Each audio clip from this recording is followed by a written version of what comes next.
50 ఏళ్ల తర్వాత వైజాగ్ ఎలా ఉండాలి, భవిష్యత్ అవసరాల కోసం ఏం చేయాలి?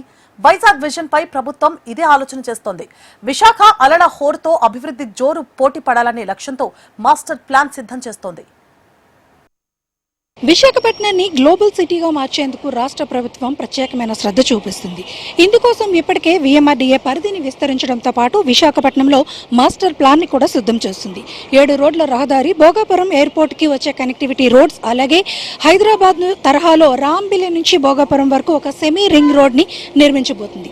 మరి విశాఖపట్నం మాస్టర్ ప్లాన్ ఎలా ఉండబోతుంది? Let's watch. వైజాగ్ ని డీప్ టెక్ సిటీగా, గ్లోబల్ డెస్టినేషన్ గా మార్చబోతున్నారు. ఇప్పటికే అందుకు తగిన మౌలిక వసతులు, హంగులు సిద్ధం చేస్తున్నారు.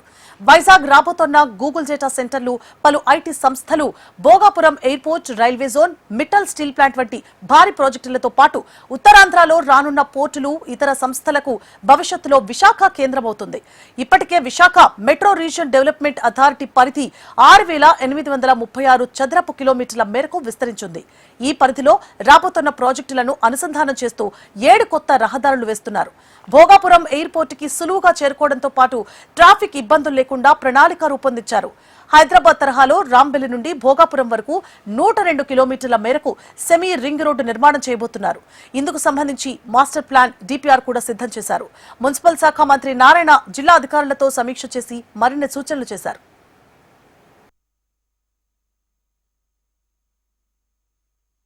ఇది యాక్చువల్గా మనకు VMRDA ప్రజెంట్ అయితే మనకు 6,836 చదరపు కిలోమీటర్లు. దాంట్లో ప్రస్తుతం 4,380.67 చదరపు కిలోమీటర్లకు యాక్చువల్ ఇప్పుడు మాస్టర్ ప్లాన్ రివిజిట్ చేసాం. మరొక 2,450.48 చదరపు కిలోమీటర్లు ఎక్స్టెండెడ్ ఏరియా. దానికి యాక్చువల్గా మాస్టర్ ప్లాన్ వర్క్ కూడా జరుగుతుంది.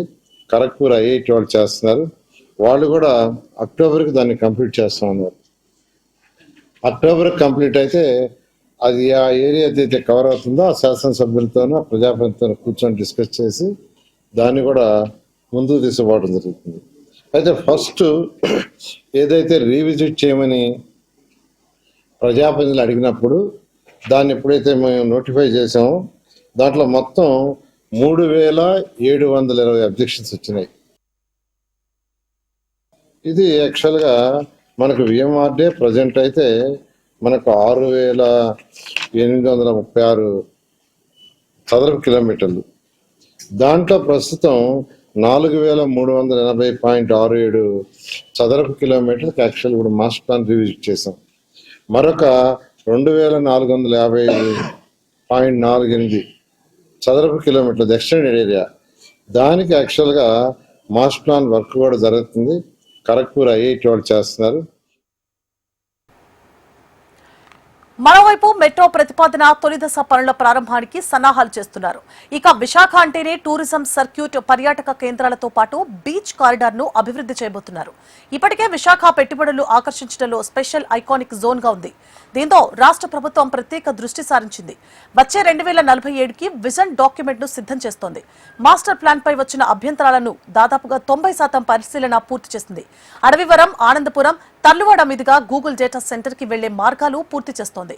అదే రోడ్స్ లో లింక్ రోడ్స్ ను కూడా కలుపుతూ భోగాపురానికి అనుసంధానం చేయనున్నారు.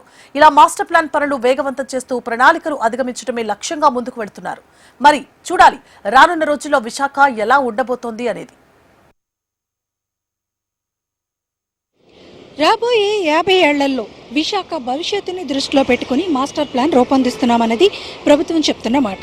అయితే ఇక్కడ జపాన్ సంస్థ టెక్నాలజీని వినియోగించుకుని రాబోయే 50 ఏళ్లలో విశాఖపట్నం అభివృద్ధి, అలాగే ఇక్కడ మాస్టర్ ప్లాన్స్, అలాగే ఇక్కడికి రానున్న రహదారులు, ఇక్కడికి వచ్చే IT కంపెనీలు, ఇతర ప్రముఖమైన ప్రాజెక్ట్స్కి సంబంధించిన మాస్టర్ ప్లాన్ని సిద్ధం చేస్తున్నారు. దీంతో విశాఖపట్నం రూపురేఖలు రానున్న రోజుల్లో మరింత మారే అవకాశం అయితే కనిపిస్తుంది. వీడియో జర్నలిస్ట్ ధనుష్తో అనురాధ, HM TV, విశాఖపట్నం.